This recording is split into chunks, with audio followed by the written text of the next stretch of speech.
छत्रपती संभाजीनगरमध्ये नेमकं काय चित्र आहे? एकूण 63 जागा आहेत आणि छत्रपती संभाजीनगरमध्ये 21 जागा भाजपच्या वाट्याला जाताना आपण पाहतोय। 21 जागांवरती भाजप आघाडीवर आहे, शिवसेना 18 जागांवरती, अजित पवारांच्या राष्ट्रवादीला केवळ एका जागेवरती आघाडी मिळतेय, काँग्रेसला 2 जागांवरती आघाडी मिळतेय, उद्धव ठाकरेंच्या शिवसेनेला 9 जागांवरती तर राष्ट्रवादी शरदचंद्र पवार पक्षाला एका जागेवर आघाडी मिळतेय आणि एकूण 7 अपक्ष आघाडीवर असल्याचं चित्र छत्रपती संभाजीनगर जिल्हा परिषदेत आपण पाहतोय। पुणे जिल्हा परिषदेत एक वेगळाच करिश्मा आपल्याला पाहायला मिळाला। अजित पवारांनी खूप मोठी ताकद लावली। भाजपला केवळ 8 जागा इकडे मिळालेल्या आहेत तर शिंदेंच्या शिवसेनेला 5 जागा आणि सर्वाधिक जागा मिळवत राष्ट्रवादी 43 जागांसह मोठा पक्ष ठरलाय। एक हाती सत्ता, काँग्रेसला खातं उघडता आलेलं नाहीये। उद्धव ठाकरेंच्या शिवसेनेला 7 जागा मिळालेल्या आहेत, शरद पवारांच्या राष्ट्रवादीला 1 जागा मिळालेली आहे तर अपक्ष 0 जागा त्यांच्या पदरामध्ये पडताना आपण पाहतोय। साताऱ्यामध्ये नेमकं काय चित्र आहे? पश्चिम महाराष्ट्रातील महत्त्वाची जिल्हा परिषद 32 जागांसह भाजप सगळ्यात मोठा पक्ष, एकूण 65 जागा आहेत। शिवसेना 10 जागांवरती आघाडीवर आहे तर अजित पवारांच्या राष्ट्रवादीला शिवसेनेपेक्षा जास्त जागा 18 जागा मिळताना दिसतायत।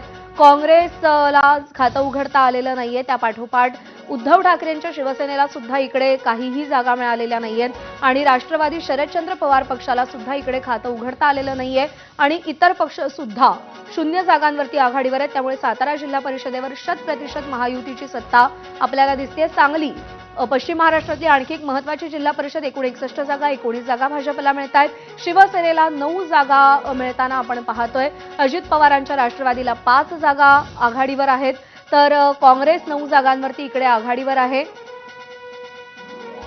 ठाकरेंच्या शिवसेनेला केवळ एका जागेवरती आघाडी मिळताना आपल्याला दिसते आणि राष्ट्रवादी शरदचंद्र पवार पक्षाला सांगलीमध्ये चांगल्या जागा मिळत आहेत। 2 आकडी संख्या त्यांची तिकडे पाहायला मिळते, 10 जागा। जयंत पाटील यांनी मोठी प्रतिष्ठा आपली इकडे पणाला लावली होती। 61 जागांचे सांगलीचे हे कल सध्या हाती येत आहेत।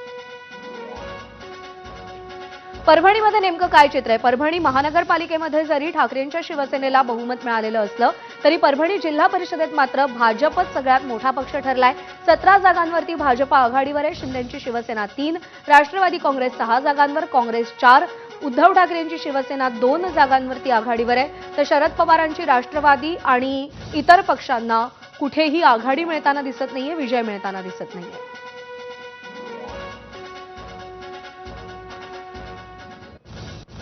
तर लातूर जिल्हा परिषदेत भाजपला सत्ता स्थापनेसाठी राष्ट्रवादीची मदत घ्यावी लागणार आहे। लातूर जिल्हा परिषदेत भाजप आणि काँग्रेसला प्रत्येकी 17 जागा मिळाल्यात। काटेकी टक्कर लातूरमध्ये पाहायला मिळतेय।